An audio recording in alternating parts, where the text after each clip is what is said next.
ഓഫീസിൽ ഒരു ചെറിയ മീറ്റിംഗ് റൂമുണ്ട്. അവിടെ അർണവ്, വിരാട് പിന്നെ ഹരീഷ് ഇരിക്കുകയാണ്. അർണവ് ലാപ്ടോപ്പിൽ എന്തോ ടൈപ്പ് ചെയ്യുകയാണ്. പിന്നെ ആരോഷി വൈറ്റ് ബോർഡിൽ എന്തോ എഴുതുകയാണ്. ഇവിടെ നോക്ക്, ഈ ഫിലിം നമുക്ക് കിട്ടിയ ഒരു വലിയ അവകാശമാണ്. ഞാൻ ബ്ലോക്ക് ബസ്റ്ററായിട്ട് എഴുതണം. അതായത് ജനങ്ങളുടെ ഹൃദയം നടുങ്ങിയേക്കണം. ഈ ചെറിയ മുറിയിൽ ശ്വാസം മുട്ടുന്നു. ഏതെങ്കിലും ഓപ്പൺ സ്പേസ് വേണം. എങ്കിലേ നമ്മുടെ ബുദ്ധിയിൽ നല്ല ഐഡിയ ഉദിച്ചു വരത്തുള്ളൂ. ലൂണാവള എങ്ങനെയായിരിക്കും? അവിടെ ഒരു ഫാം ഹൗസ് വാടകയ്ക്ക് എടുക്കാം. ഫ്രഷായ കാറ്റ്, കാടിന്റെ ശാന്തത, പിന്നെ മറ്റൊരു കാര്യം, യാതൊരു ഡിസ്ട്രാക്ഷനും കാണില്ല. അർണവ്, വിരാജ് പിന്നെ ആരോഷി അവരുടെ കാർ എടുത്തുകൊണ്ട് ഫാം ഹൗസിനെ നോക്കി ചെന്നു. അർണവ് ഡ്രൈവ് ചെയ്തുകൊണ്ടിരിക്കുകയാണ്. ലൂണാവാള റോട്ടിൽ അവരുടെ വണ്ടി ഓടിക്കൊണ്ടിരിക്കുകയാണ്. അപ്പോഴാണ് ആരോ രണ്ടുപേര്, അവരുടെ മുഖത്ത് ഒരു വിചിത്രമായ ചിരി ഉണ്ടായിരുന്നു. ഇവരുടെ അടുത്ത് ലിഫ്റ്റ് ചോദിക്കാം. എവിടേക്ക് പോകണം ബ്രദേഴ്സ്? ഇവിടെ നിന്ന് കുറച്ച് മുൻപായിട്ട്. ശരി, വരൂ, ഇരിക്കൂ. അർണവ് അവർ രണ്ടുപേരെയും കാറിൽ കയറ്റിയിരുത്തി. കാർ ഓടിക്കൊണ്ടിരിക്കുന്നു. പക്ഷെ അവർ രണ്ടുപേരുടെ കണ്ണുകളും അവർ മൂന്നുപേരെയും ശ്രദ്ധിച്ചു നോക്കിക്കൊണ്ടേയിരിക്കുകയാണ്. ഒപ്പം തന്നെ അവരുടെ ശരീരത്തിൽ നിന്നും ഒരു ദുർനാറ്റം വീശിക്കൊണ്ടേയിരിക്കുകയാണ്. എന്താ ഇതൊരു ദുഷിച്ച നാറ്റം? ഇവരുടെ ശരീരത്തിൽ നിന്നാണ് വരുന്നത്. എന്തോ ചീഞ്ഞതുപോലെ. ഇത് കേട്ടതും അവർ രണ്ടുപേരും ആരോഷിയെ വളരെ ദേഷ്യത്തോടെ നോക്കി. അവരുടെ കണ്ണുകൾ വളരെ ഭയങ്കരമായിരുന്നു. ബ്രോ, നിങ്ങൾ എവിടെ നിന്നാണ് വരുന്നത്? നിങ്ങൾ ഇവിടെ ലോക്കലാണോ അല്ലെ ടൂറിസ്റ്റ് ആണോ? രണ്ടുപേരും ഒന്നും മിണ്ടാതെ വളരെ ശാന്തമായിരുന്നു. അവർ മൂന്നുപേരെയും തുറിച്ചു നോക്കിക്കൊണ്ടിരുന്നു. ഹലോ ബ്രദേഴ്സ്, നിങ്ങളോടാ ചോദിക്കുന്നേ, എന്താ ഒന്നും മിണ്ടാത്തത്? ആരോഷി ഇങ്ങനെ ചോദിച്ചിട്ട് പോലും അവർ രണ്ടുപേരും ശാന്തമായിരുന്നു. അവർ ദീർഘശ്വാസം വലിക്കുകയാണ്. അവരുടെ ഈ ശാന്തത ചുറ്റുപാട് വീണ്ടും ഭയങ്കരമാക്കുകയായിരുന്നു. ബ്രദേഴ്സ്, വന്നത് മുതൽ തുറച്ചു നോക്കിക്കൊണ്ടിരിക്കുന്നു. എവിടേക്ക് പോകണമെന്ന് ഏതും പറഞ്ഞില്ല. നിങ്ങൾ എങ്ങോട്ട് പോകുന്നു? അവിടെ. എന്താ സാർ ഇങ്ങനെ പറയുന്നു? എവിടെ പോകണമെന്ന് പറയൂ. അതേ പറയുന്നല്ലേ. നിങ്ങൾ എങ്ങോട്ട് പോകുന്നു? അവിടെയാണ്. ഞങ്ങൾ ട്രക്കിന്റെ താഴെ പോവും. നിങ്ങളും പോകുന്നു? വണ്ടിയിൽ നിന്ന് ഇറങ്ങിക്കോളൂ. അർണവും വിരാജും ആ രണ്ടുപേരെയും വണ്ടിയിൽ നിന്നും തള്ളി താഴേക്ക് ഇറക്കി. അവിടെ അടുത്ത് ആരോഷി നോക്കി. റോട്ടിനരികിലായി ചില കുട്ടികൾ കോഴിയുടെ തല വെട്ടുന്നത് പോലെ ഒരു ഭയങ്കരമായ കളി കളിക്കുകയായിരുന്നു. ഏതോ ഒരു ഭയങ്കരമായ ചടങ്ങ് പോലെ. ഈ കുട്ടികൾ എന്താണിത്? ഇങ്ങനൊരു ഭയങ്കരമായ കളി കളിക്കുന്നു. ഈ ഗ്രാമം വളരെ വിചിത്രമായിട്ടുണ്ട്. ഇവിടെ ഏതോ ഒരു പ്രശ്നമുണ്ട്. ആ രണ്ടുപേരെയും ഇറക്കി വിട്ടതിനു ശേഷം ആ വണ്ടി കുറച്ചു ദൂരം ചെന്നു. പിന്നെ പെട്ടെന്ന് റിപ്പയർ ആയി. കാട്ടിൽ ഭയങ്കരമായ ശാന്തത നിറഞ്ഞിരുന്നു. ഇപ്പോൾ ഈ വണ്ടീനെ എന്താ പറ്റിയത്? എഞ്ചിനിൽ ഏതോ പ്രോബ്ലം എന്ന് വിചാരിക്കുന്നു. മൂന്നുപേരും വണ്ടിയിൽ നിന്ന് ഇറങ്ങി അത് ശരിയാക്കാൻ ശ്രമിക്കുകയാണ്. അപ്പോഴാണ് ആരോഷി ആ രണ്ട് അന്യന്മാരെ ശ്രദ്ധിച്ചത്. ഇവർ കാറിൽ നിന്നും ഇറക്കി വിട്ടില്ലേ? അവർ ദൂരെ നിന്നുകൊണ്ട് അവർ ഇവരെ തുറിച്ചു നോക്കുകയാണ്. അവരുടെ കണ്ണുകളിൽ ഒരു ഭയങ്കരമായ വെളിച്ചം കണ്ടു. ദേ നോക്കൂ, അവർ രണ്ടുപേരും അവിടെ തന്നെ നിൽപ്പുണ്ട്. തീർച്ചയായും ഇത് അവരുടെ പണിയായിരിക്കും. അർണവ് അവർ രണ്ടുപേരെയും അടുത്തേക്ക് വിളിച്ചു. എന്തിനാ അവിടെ നിന്ന് തിരിച്ചു നോക്കുന്നത്? നിങ്ങൾക്ക് എന്താ വേണ്ടത്?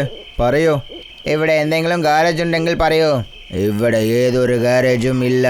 അർണവും വിരാജും ചുറ്റി നോക്കി. അവിടെ 100 കണക്കിന് വണ്ടികൾ ഉണ്ടായിരുന്നു. എല്ലാം ചെമ്പിച്ചിരുന്നു. ആ സ്ഥലത്ത് റിപ്പയറായ വണ്ടികളെല്ലാം ചെമ്പിക്കാൻ വേണ്ടി വിട്ടതുപോലെ തോന്നി. എന്തിനാ ഇവിടെ എത്ര വണ്ടികൾ ഉള്ളത്?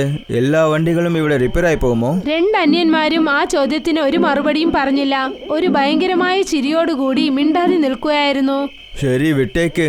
ഓൺലൈനിൽ ചെക്ക് ചെയ്തിട്ട് ഒരു നല്ല മെക്കാനിക്കിനെ വിളിക്കാം. വിരാജ് മെക്കാനിക്കിനെ വിളിച്ചു. ഇല്ല സാറേ, ഞങ്ങൾ ആ ഗ്രാമത്തിലേക്ക് വരാൻ പറ്റില്ലായിരുന്നു. എന്തിനാ വരാൻ പറ്റില്ല? അത് വെറുതെയാണ്.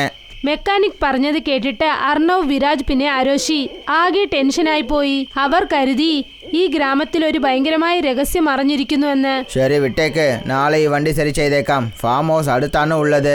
നമ്മൾ നടന്നു ചെല്ലാം. 3 പേരും ഫാം ഹൗസിലേക്ക് നടന്നു ചെന്നു. പക്ഷെ അവരുടെ പുറകിലായി കണ്ണിന് കാണാത്ത ഒരു രൂപം വരികയായിരുന്നു. പശ്ചിമ നിറഞ്ഞ വയൽ, പിന്നെ വലിയ കാട്ടിനകത്തിരിക്കുന്ന ഈ ഫാം ഹൗസ് തിരക്കുള്ള സിറ്റിയിൽ നിന്നും കുറച്ച് ദൂരെയാണുള്ളത്. പക്ഷെ ഇതിന്റെ ശാന്തതയിൽ ഒരു വലിയ രഹസ്യം മറഞ്ഞിരിക്കുകയാണ്. ഇവിടെ വളരെ ശാന്തമായിരിക്കുന്നു. മുംബൈയുടെ ശബ്ദം, ട്രാഫിക് സൗണ്ട് ഒന്നും തന്നെ ഇല്ല. നമ്മൾ മഴ, പിന്നെ ഈ കാട്. ആ, അത് എനിക്കും കാണുന്നുണ്ട്. നീ റൈറ്ററാണ്, കുറച്ച് ക്രിയേറ്റീവായിട്ട് പറയൂ. അപ്പോഴാണ് ആരോഷി ആ ജനാല ശ്രദ്ധിച്ചത്. തുണിയില്ലാത്ത രണ്ടാളുകൾ വെറും അണ്ടർവെയർ മാത്രം ഇട്ടിരിക്കുന്നു. അവരുടെ മുഖത്ത് ഒരു ഭയങ്കരമായ മുഖംമൂടി ഉണ്ടായിരുന്നു. അവർ തുറിച്ചു നോക്കിക്കൊണ്ടിരിക്കുകയാണ്. അവരുടെ കണ്ണുകൾ പ്രതികാരം കൊണ്ട് ചുവന്നിരിക്കുന്നത് പോലെ തോന്നുന്നു. ദേ നോക്കൂ, അവിടെ വ്യത്യസ്തമായ രണ്ടാളുകൾ മുഖംമൂടി അണിഞ്ഞിരിക്കുന്നു. നമ്മളെ തുറിച്ചു നോക്കുകയാണ്. അരവിന്ദും വിരാജും അവരെ നോക്കിയതും തന്നെ അവർ രണ്ടുപേരും അവിടെ നിന്നും ഓടി. ഹർണവും വിരാജും പുറത്തേക്ക് വന്നു. പക്ഷെ പുറത്ത് ആരുമില്ലായിരുന്നു. കാടാകെ ശാന്തത നിറഞ്ഞതും പിന്നെ ഭയങ്കരമായ കാറ്റുമുണ്ടായിരുന്നു. എനിക്കറിഞ്ഞ് അത് അവർ രണ്ടുപേരാണ്. മുഖംമൂടി ഇട്ടിട്ട് അവർ എന്തിനാ ഇവിടെ വരണം? അത് വേറെ ആരോ. ശരി, വിട്ടേക്ക്, നമ്മൾ ഇവിടുന്ന് ഓടിക്കാം. അർണവ് ചെന്ന് കതക് മൂടി. 3 പേരും അവിടെ ഇരുന്ന് സംസാരിക്കുകയായിരുന്നു. അപ്പോഴാണ് ആരോ കതക് ഭയങ്കരമായി തട്ടാൻ തുടങ്ങിയത്. അർണവ് ചെന്ന് കതക് തുറന്ന് നോക്കി. അവിടെ ഒരു ലേഡി നിൽക്കുകയായിരുന്നു. അനിയ, നിങ്ങൾ എൻ്റെ ഭർത്താവിനെ കണ്ടോ? അദ്ദേഹം ഈ കാട്ടിൽ എവിടെയോ കളഞ്ഞുപോയി. ഇന്നലെ രാവിലെ മുതൽ അദ്ദേഹത്തെ കണ്ടില്ല. ഹർണവ് എന്തോ പറയാനായി വായ തുറന്നു. അപ്പോൾ ആ ലേഡി പെട്ടെന്ന് ആ ഇരുട്ടുള്ള കാടിനകത്ത് മാഞ്ഞുപോയി. അവളുടെ നിഴൽ മാത്രമാണ് കണ്ടത്. ഏതോ ഒരു പ്രേതത്തിന്റെ നിഴൽ പോലെ. അർണവ് ഉടനെ കതകടച്ചു. നീ ആരാണ്? ഒരു കാര്യവും പറയാതെ പെട്ടെന്ന് ഇരുട്ടത്ത് മാഞ്ഞുപോയി. അത് ഹൈക്കറായിരിക്കാം. പക്ഷേ ഈ രാത്രി സമയത്ത് അവരുടെ ഭർത്താവ് കാണാതെ പോയിരിക്കും. അർണവ്, ഇവിടെ നിന്നും പോകാം. എനിക്കെന്തോ പേടിയാകുന്നു. അങ്ങനെ ഒന്നുമില്ല, ആരെങ്കിലും കാണാതെ പോയിരിക്കും. അവർ സംസാരിച്ചു കൊണ്ടിരുന്നു. അപ്പോൾ വീണ്ടും കതക് തട്ടുന്ന ശബ്ദം അവർക്ക് കേട്ടു. കാറ്റത്ത് ഭയങ്കരമായ ഒരു ശബ്ദം കേൾക്കാൻ തുടങ്ങി. ഇരിക്കൂ, ആരെന്ന് ഞാൻ ചെന്ന് നോക്കുന്നു. വിരാജ് ദേഷ്യത്തോടെ ചെന്ന് കതക് തുറന്നു. അവിടെ മുൻപിൽ ബൈൽവാനായ വലിയൊരു മനുഷ്യൻ നിൽക്കുകയായിരുന്നു. അവന്റെ ശബ്ദം ഭയങ്കരമായതും പേടിപ്പിക്കുന്നതുമായിരുന്നു. ചേട്ടാ, എന്റെ അനിയത്തി ഇവിടെ ഉണ്ടല്ലേ? അവൾ കാട്ടിൻ്റെ അകത്തേക്ക് വന്നിട്ടുണ്ട്. അവൾ കാണാതെ പോയി. ഇവിടെ ആരും അല്ല, നീ പോയേക്ക്. വിരാജ് ദേഷ്യത്തോടെ കതകടച്ചു. അപ്പോൾ ആരോഷി ഫോണിൽ റെന്റൽ ഓഫർ ഓൺ ചെയ്തു. പിന്നെ ഫാം ഹൗസിന്റെ പഴയ റിവ്യൂസ് വായിച്ചു. ദേ നോക്കൂ, ഈ റിവ്യൂസിൽ എന്താണ് എഴുതിയിരിക്കുന്നതെന്ന്. വ്യത്യസ്തമായ വിരുന്നുകാരൊക്കെ വരും, നിങ്ങൾ സൂക്ഷിക്കണമെന്ന്. എന്താ ഇത് റിവ്യൂ ഇങ്ങനെ ഉള്ളത്? ആൾക്കാർ എന്തൊക്കെ എഴുതുന്നു. ഒരുപക്ഷെ ഈ സ്ഥലം ശപിക്കപ്പെട്ടതായിരിക്കാം. ആദ്യം ഇവിടെ നിന്ന് നമ്മൾ പോകണം. പക്ഷേ വണ്ടി റിപ്പയർ ആയിട്ടുണ്ടല്ലോ, എവിടെ പോവാനാ? എന്തിനാ ഇതൊക്കെ വിശ്വസിക്കുന്നു? ചെന്ന് ഉറങ്ങിയേക്ക്. അർണവ്, വിരാജ്, ആരോഷി ഉറങ്ങുകയാണ്. അപ്പോഴാണ് കതക് ഉച്ചത്തിൽ തട്ടുന്ന ശബ്ദം അവർക്ക് കേട്ടത്. 3 പേരുടെ ഉറക്കവും പോയി. അർണവ് സ്റ്റെതസ്കോപ്പ് വെച്ച് നോക്കി. അതിൽ 3-4 ആളുകൾ. അവരുടെ മുഖത്ത് ഭയങ്കരമായ മുഖംമൂടിയിട്ടിരുന്നു. അവർ അവിടെ നിൽക്കുകയാണ്. അവരുടെ കയ്യിൽ കോടാരി, വാൾ, പിന്നെ ഈട്ടിയുണ്ടായിരുന്നു. എന്തു പറ്റി? പുറത്ത് ആരാണുള്ളത്? 3-4 ആൾക്കാര് വലിയ വലിയ ആയുധങ്ങളോടെ മുഖംമൂടി ഇട്ടിട്ട് നിൽക്കുന്നു. കതക് ഭയങ്കരമായി തട്ടുന്ന ശബ്ദം കേൾക്കാൻ തുടങ്ങി. 3 പേരും പേടിച്ചൊരു മൂലയിൽ മറഞ്ഞിരുന്നു. അപ്പോഴാണ് അവർ കോടാരി, കത്തി, ഈട്ടി ഉപയോഗിച്ച് കതക് പൊട്ടിക്കാൻ തുടങ്ങിയത്. കുറച്ചു സമയത്തിനകം കതക് പൊട്ടി താഴേക്ക് വീണു. ആ 4 ആളുകൾ വെറും അണ്ടർവെയറോടെ മുഖത്ത് ഭയങ്കരമായ മുഖംമൂടി ഇട്ടുകൊണ്ട് മുറിക്കകത്തേക്ക് കേറി. ചേടാ, ഇവരെല്ലാവരും ആയുധങ്ങൾ വെച്ചിട്ടുണ്ട്, ഓടിക്കോ. 3 പേരും അവിടെ നിന്നും ഓടി സ്റ്റോർ റൂമിൽ മറഞ്ഞിരുന്നു. പിന്നെ വീട്ടിൽ എരിയുന്ന എല്ലാ വിളക്കും അവർ അണച്ചു. ഓടുന്നതിനിടയിൽ ആരോഷിക്ക് കാലിൽ പരിക്കേറ്റു.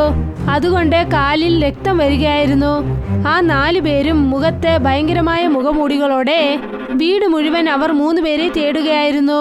അപ്പോഴാണ് തറയിൽ രക്തക്കറ അവർ ശ്രദ്ധിച്ചത്. ആ രക്തക്കറ ഫോളോ ചെയ്തുകൊണ്ട് അവർ സ്റ്റോർ റൂം വരെ വന്നെത്തി. അർണവും വിരാജും അവിടെ നിന്നും ഓടി.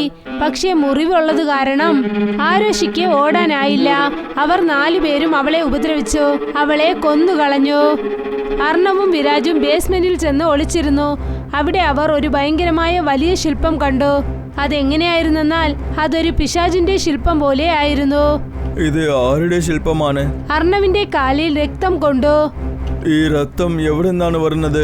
2 പേരും നോക്കിയപ്പോൾ ആരേഷിയുടെ പ്രേതം അവിടെ കിടപ്പുണ്ടായിരുന്നു. അവളുടെ തല വെട്ടപ്പെട്ടിരുന്നു. ശരീരത്തിൽ നിന്നും രക്തം ഒലിച്ചുകൊണ്ടേയിരുന്നു. അവളെ ബലി കൊടുത്തതുപോലെ തോന്നി. ഇത് കണ്ടിട്ട് വിരാജ് നിലവിളിക്കാൻ തുടങ്ങി. വിരാജിന്റെ ശബ്ദം കേട്ട് ആ 4 പേരും ബേസ്മെന്റിനടുത്തേക്ക് ഓടി വന്നു. അർണവും വിരാജും ബേസ്മെന്റിൽ ഒളിച്ചിരിക്കാൻ ഒരുപാട് ശ്രമിച്ചു. പക്ഷേ വിരാജ് കുടുങ്ങിപ്പോയി. പക്ഷെ അർണവ് അവിടെ നിന്നും എങ്ങനെയോ രക്ഷപ്പെട്ട് ഓടി. വിരാജിനെ കണ്ടതും അവർ 4 പേരും അവനെ വിരട്ടിക്കൊണ്ടോടി. പിന്നെ ആ പിശാചിന്റെ ശില്പത്തിനു മുൻപിലായി അവനെ ബലി നൽകി. അർണവ് അവരുടെ അടുത്തു നിന്നും രക്ഷപ്പെട്ട് ബേസ്മെന്റിൽ നിന്നും പടിക്കെട്ടുകളുടെ അടിയിൽ ചെന്ന് ഒളിച്ചു. ആ 4 നേക്കഡ് ആളുകളും ആ ഫാം ഹൗസിൽ അർണവിനെ തേടുകയായിരുന്നു. പക്ഷെ അവരുടെ കയ്യിൽ അവൻ കുടുങ്ങിയില്ല. അവൻ പടിക്കെട്ടുകൾക്ക് താഴെ ഒളിച്ചിരുന്നു. അപ്പോഴാണ് അവിടെ ഒരു പാമ്പ് വന്നത്. അത് കണ്ടതും അവൻ നിലവിളിക്കാൻ തുടങ്ങി. ആ ശബ്ദം കേട്ട് അവർ 4 പേരും അവന്റെ അടുത്തേക്ക് ഓടി.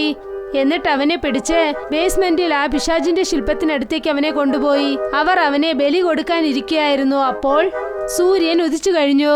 പ്രകാശം കണ്ടതും അവർ 4 പേരും അവരുടെ ആയുധം താഴേക്കിട്ടു. എന്നെ എന്തിനാ കൊല്ലാത്തത്?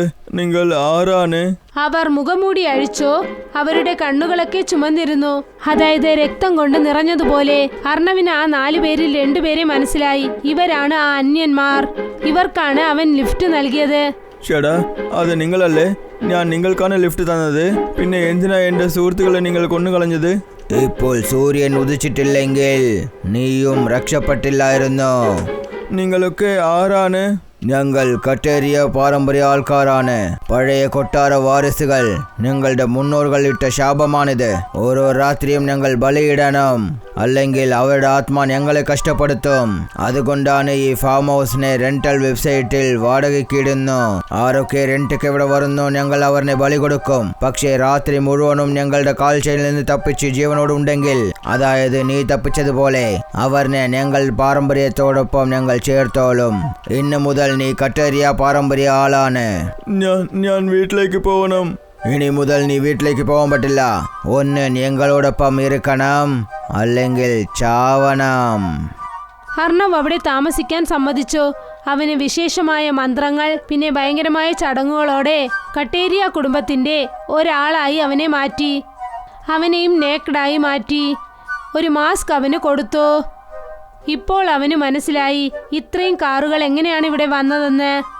കാരണം ഇവിടെ വരുന്നവർ തിരികെ വീട്ടിലേക്ക് പോകാറില്ല.